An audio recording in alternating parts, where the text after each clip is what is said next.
This is going to be our home now. The rest of the stuff is coming today, so please take care of it. What? Why are you making these decisions on your own? Oh, by the way, Anna is coming too, so make sure to welcome her. I had noticed that my husband's family started visiting more often after we moved into the fancy high-rise condo, but I never expected anything like this.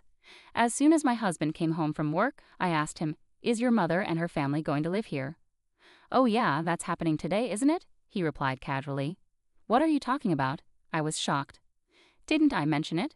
They're moving in with us today." "Haha," he laughed, not realizing how upset I was. I was speechless. "Don't just stand there. Get ready to make dinner. We're celebrating today." At that point, I was furious. How could he think this was okay? "We can live here because of me, you know," I said. "What are you talking about?" "That's not true," he argued back. As we were talking, my mother-in-law arrived. "If you hate living with us so much, why don't you just leave?" she said, throwing an envelope on the table. "What's this?" I asked. "It's severance money from us, $110,000. Take it, get divorced, and leave. We'll keep the house," she said, smirking with her family. At that moment, I made up my mind. They're such fools. I'm so lucky, I thought. "Understood. I'll leave right away," I said. I quickly packed my bags and left the house, feeling overjoyed. But this wasn't the end. I couldn't stop laughing, thinking about what would happen to my in-laws next. My name is Sarah, and I work as a bank employee. I thought I would have a happy life married to Kevin, but marriage doesn't always go as planned. I realized this when I first met my mother-in-law. "So, you're Sarah. What do you do for a living?" "I'm a bank employee," I replied. "Oh, a bank employee, huh? I guess you don't have to be too smart to do that," she said, clearly trying to put me down. This happened the first time we met before the wedding. Kevin, sitting next to me, acted like he didn't hear and just smoked his cigarette. "Well, let's get along from now on," she said. Yes, nice to meet you," I replied, wondering if everything would be okay. But after we got married, my husband was kind, and we didn't have to interact much with my mother-in-law. "Are you sure it was a good idea to marry a man with such a modest salary?" she asked out of nowhere one day. "What's wrong all of a sudden?" I asked. "Well, my mom used to say such things, but now I just feel pathetic." "It's okay, don't worry," I assured him. Kevin had always been insecure, even when we were dating. He was intimidated when he found out I was a bank employee, but I never cared much about my partner's financial status. Since then, we've had a modest but fun life. "What are you planning to do about where we live?" my father asked me a few months after we got married. "I think we're fine as we are now. We don't have any particular needs," I replied. "Actually, a spot has opened up in a high-rise condo. What do you think?" he asked. A high-rise condo. I was surprised. My father owned a high-rise condo. He was a company president, but had handed over the business to my brother and was now living a relaxed life. Of course, my husband knew about this. "If you're interested, you can move in immediately." "Got it. I'll discuss it with Kevin," I said. I talked to Kevin that night. "Kevin, are you interested in living in a high-rise condo?" "A high-rise condo. It would be amazing to live in such a place," Kevin said, showing excitement I hadn't seen before. Seeing him smile made me happy too. "Actually, my dad offered us to live in the high-rise condo." "Really?" "Yes," I replied. Kevin, overwhelmed with excitement, suddenly grabbed my shoulders. "Calm down a bit." Sorry," he said, realizing how excited he was.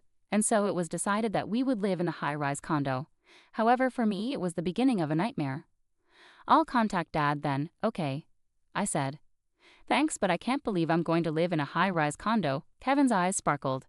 After getting Kevin's approval, I called my dad the next day. "Hello, Dad," Kevin agreed, so we decided to move in. "That's great. It's already cleaned and ready for you anytime." "Got it. Thank you," I replied. Then I remembered something important and asked my father, "By the way, how will we handle the rent?" "Don't worry about that. As long as you live there, you won't need to pay rent." "Really?" "Of course, it's all for my dear daughter."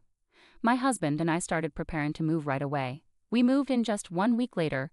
Perhaps we were both excited to live in the high-rise condo. "So this is a high-rise condo. It's incredible. I never imagined we could live in such a place," Kevin said. "It's like a dream, all thanks to your father." "Indeed, we need to express our gratitude," Kevin replied. Although we were initially confused by the larger space of the high-rise condo, it only took a week to get used to it. I had concerns about whether someone like me should live there, but those concerns faded away. About 2 months after we started living in the high-rise condo, Kevin said, "My sister Anna wants to come visit. Is that okay?" Kevin had an older sister named Anna. I heard from Kevin that she had been married but got divorced because she was fed up with her husband and had returned to her parents' home. That's fine, but why does she want to come here? I asked. I hadn't really talked much with her before, so I didn't quite understand why she wanted to visit. I mentioned our new place, and she said she wanted to come over. That's fine as long as it's on the weekend, I replied. I'll let her know then. When Saturday arrived, the doorbell rang, and I went to open it. Standing there was a woman dressed head to toe in designer clothes. I was so surprised that I stepped back. It's been a while. Do you remember me? She asked. Of course, Anna. Please, come in. My sister-in-law walked in and started looking around the house, inspecting every corner. She checked each room, nodding like she was satisfied with something. Is there something on your mind? I asked, curious. I was just admiring the house. Ordinary people can't live in such a place, right? It's all thanks to my father, I explained. We moved to the living room and started chatting casually. Then, out of nowhere, my sister-in-law made a snide remark. At the time, I didn't understand why she said that. It must be nice to be you, Sarah. Don't you think so, Kevin? I don't really think about it, Kevin replied. But this house is all thanks to your father-in-law, right? I felt uneasy and asked, did I do something wrong? Not at all. It's just that our family wasn't wealthy, she replied. Kevin had told me before that their father had passed away when they were in middle school, and since then they had faced many hardships. I started to think maybe she was jealous of me. That might be why she was wearing all those designer clothes. Well, I'll be going now. I'll visit again soon. Take care. For about 2 hours, the conversation mainly revolved around their hardships and how lucky I was. Kevin barely spoke during the whole time, just silently listening to his sister. I'm sorry my sister is like that, Kevin said afterward. I kind of figured, I replied. I'll make sure to warn her next time, Kevin promised, but less than a month later, she visited us again, and this time she wasn't alone. Sorry for intruding, she said, barging in and plopping down on the sofa. Today I brought our mom along, but the door was locked. Oh, Kevin gave me a spare key, she said casually. What? I was shocked. I wanted to ask Kevin about it immediately, but he wasn't home. I had a bad feeling this was going to cause trouble. Then the most difficult person spoke up. It's not that big of a deal. What's the problem with having a spare key? The issue is that I wasn't informed about it, I replied. Maybe Kevin doesn't trust you, my mother-in-law said. I think so too, Anna chimed in. With both of them against me, I felt helpless. From that day on, my life became completely different. When I came home from work, I often found my sister-in-law and mother-in-law in the house. They would help themselves to the food in the fridge and move things around without asking. This isn't right, don't you think? I asked Kevin. Even if I say something, they won't listen. Maybe it's best to just let them do what they want, Kevin said. I can't stand living like this. Please talk to them. I was so frustrated with my husband for doing nothing and with myself for feeling powerless. Okay, I'll talk to them. Will you be there with me? Kevin asked. If you're going to speak up properly, then I don't mind, I replied. As usual, when my husband confronted them, they didn't pay any attention. Sarah must have put you up to this, right? Come on, Kevin, be more assertive, they said. That's right, you're the head of the household. You should have your own opinions, they added. My husband seemed to be thinking about something, looking down. Don't say weird things. Please leave, I finally told them. But then my husband unexpectedly turned against me. You're the one who should be quiet, he said. I was shocked. My husband was siding against me. He had completely given in to his mother and sister. They took advantage of Kevin's lack of confidence and his inability to say no. Now, I felt completely alone. I was wrong, my husband said with a new sense of confidence. What my sister and mother said is right. From now on, I'm going to express my own opinions. The two of them smirked and looked at us with satisfaction. From then on, things became one-sided. I've decided that my mom and sister can come and go as they please, my husband declared. Wait, you can't just make decisions like that without me, I protested. The decision is made, and you have no say in it, he replied, ignoring my concerns. His mother and sister backed him up. Sarah, that's enough, they said. Kevin is the head of this household. As his wife, you just need to follow him. There's a spare room, right? My mother-in-law asked. No way, I responded, but they continued. It's a waste to have an unused room, so we'll use it. The balance of power had clearly shifted in their favor. The room, which my father had allowed us to use, was now considered theirs. Given the situation, I had no choice but to tough it out. I decided to focus on my work and not worry about what was happening at home. 6 months later, my dedication to work paid off. You've been doing really well lately. How about taking on a higher position? My boss asked. Me? I've been watching your work, and I think you're the right person for the job. Thank you. I'll continue to do my best. It was unexpected but the happiest thing that had happened to me in a long time. However, there was a problem. You've been coming home late recently.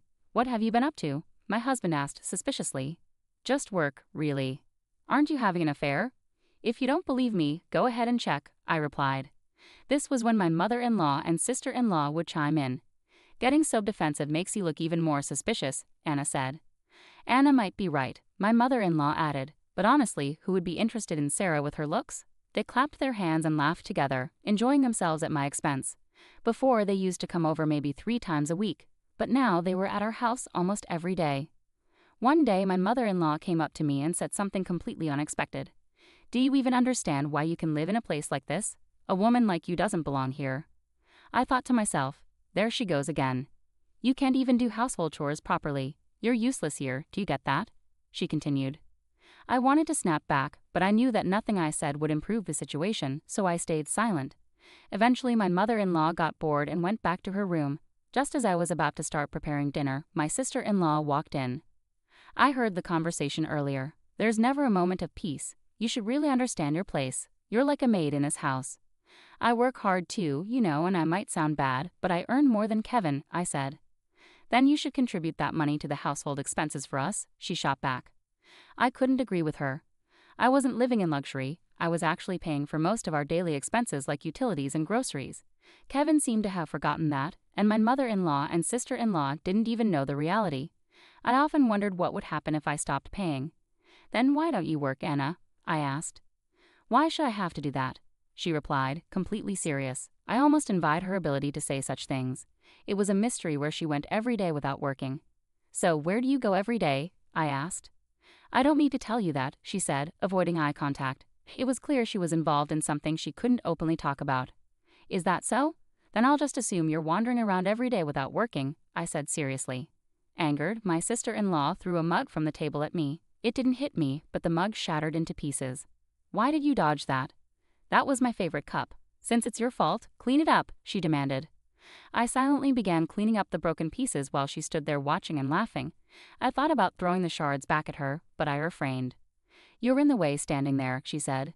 I'm just watching, she added as I cleaned up. After a few minutes, I tried to leave, but my sister-in-law stopped me again. Remember, if you say something weird next time, it'll be much worse. I understand.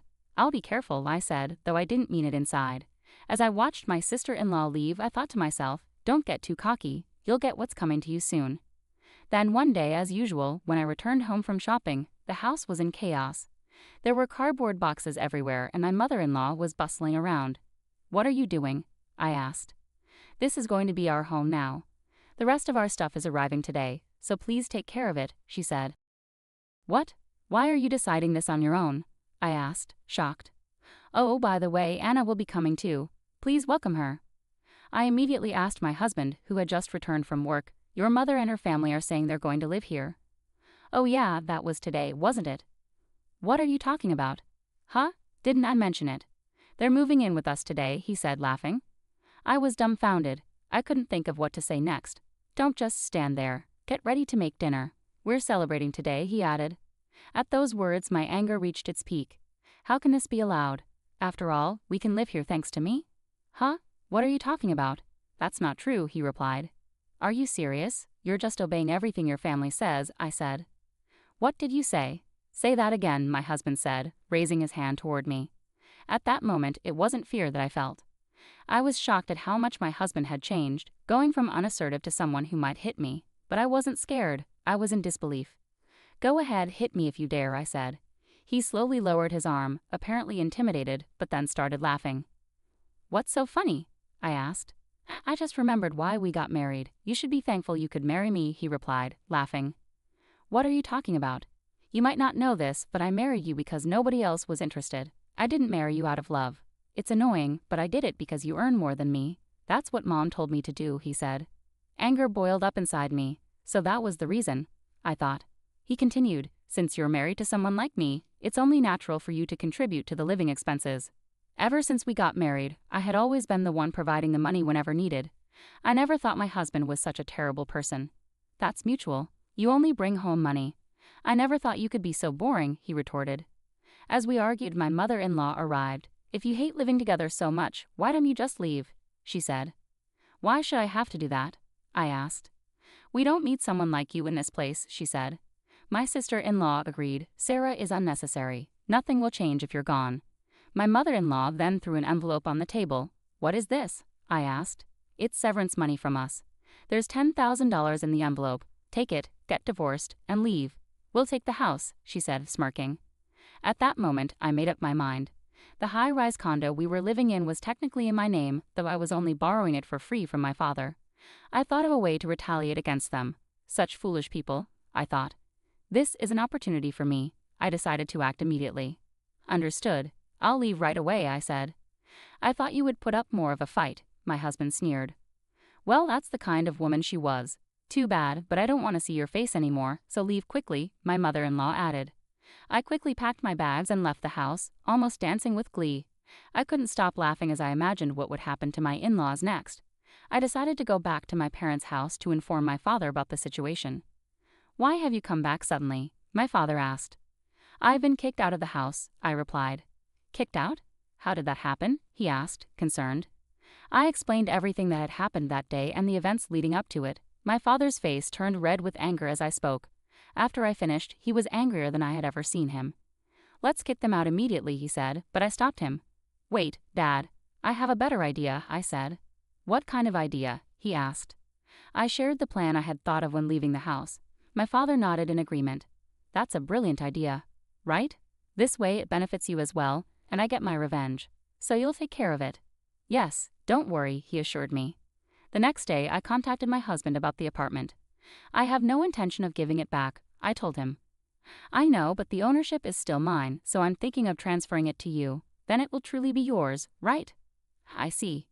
I don't want to cause you any trouble. I'll handle the paperwork. Is that okay? Okay, I'll leave it to you, he agreed. All right, I'll also send the divorce papers by mail. Take care, I said, hanging up the phone. I could sense my husband's joy just before I hung up. A week later, the divorce was finalized and the paperwork for the high-rise condo was completed. All that was left was to wait. Hey, I got a bill for $6,000. What's the meaning of this? Explain. My furious ex-husband called me a month later. It was hard to suppress my laughter at his reaction.